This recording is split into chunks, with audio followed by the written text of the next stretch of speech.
want to get away from feudalism, from nobility. Yes. To take their destiny in their hands. Yes. You see, I have written an article with about 38 pages. Reconciliation between the Danube Swabians and Serbs, and at a certain point in this article I said that at that time, 1700, you had two choices. These people had two choices: to go either to America or to go down to what was Hungary, right? Now, I would say the people who went to America had it worse than the people, my ancestors, who went down to what became the Banat, right? Because America is actually a land of exploiters to a great extent, and the people came over there. They didn't know the language, right? They had been exploited unbelievable. And when I was in checking out, that was Ellis Island, came 200 years later, 250 years later. It was downtown Manhattan, where at that time they went on land. I heard story in this Ellis Island. That's when they arrived, right? Some people approached them to help them carry their luggage, and they never see their luggage again. Things like that, you know. It was terrible.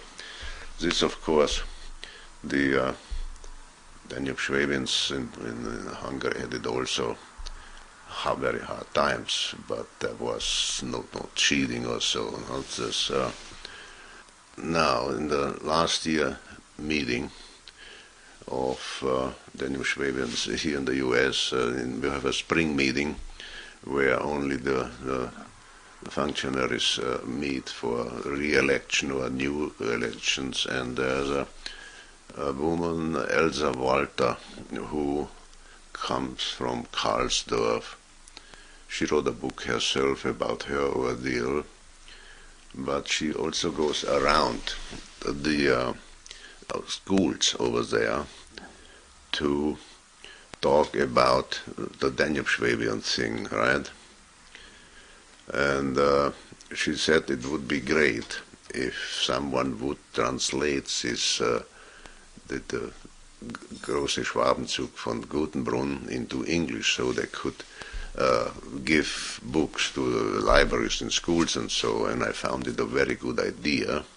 So I'm working on that, and it may come to pass to make our story known, one of many of the same kind actually, right? So and then I reread this book again, and then I read it to Margaret every evening a little bit, so that she knows, since she's Viennese, that she knows who Danube Swabians are. No?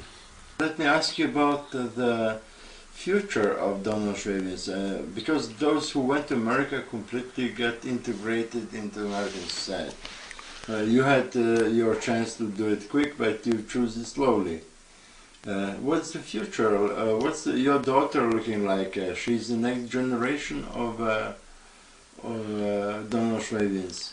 She is conscious of what... Is she American or German? No, I would say she's American. She's maybe an American German. And she's active in her church. She's active in Girl Scouts. She does actually too much, right? One of these ultra, super, infra, extra diligent people, right? High feeling. Yeah, high strong. It was very pleasant for me when one of my nephews got married here. She came also to Vienna, and then we flew to Belgrade, and then she had been 5 days in Russia. She was interested where her father where he comes from now. And she's open to stories from down there, and so but you said as for the future, and you see the Danube Swabians have many vereins, societies, right? And the biggest one is in Cleveland. The difference between Danube Swabians in America and in Europe is the setup of the economical setup. In Europe, people are mostly expect help from the government in money and so on to do something. It's more the social system, right? While in America is the capitalistic, sometimes I say the bloody capitalist, and I can explain why I say that, but that's not part of this here.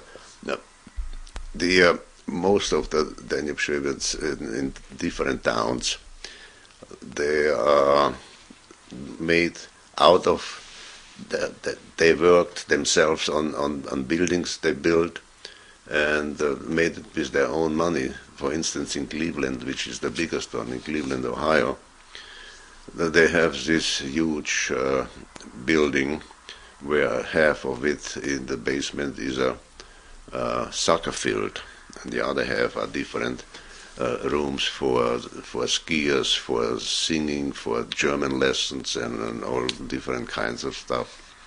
And they made it all their own work on weekends, and they chipped in money in advance without any interest, and slowly they got it paid back. How? They have practically every weekend a fish fry, food and so on, and that's how they get socialize, and plenty of Americans come there, right? Not Danube Swabians. The money has to come from somewhere. They make their own sausages and their own sauerkraut and all these kind of things, and the people like the food. You have also a Donnerschwäbische Stiftung over there. Yeah. Yeah, that was founded in order to carry on the expenses for youth, dance groups, soccer groups, and so on, cultural things, right? And this is done to a great extent. You see, one of the differences between America and Europe, as I see it, is that there you have different ethnic groups. You have Germans, you have Poles, you have Hungarians, you have Romanians, and so on. And that was from the very beginning, 300 years ago, right?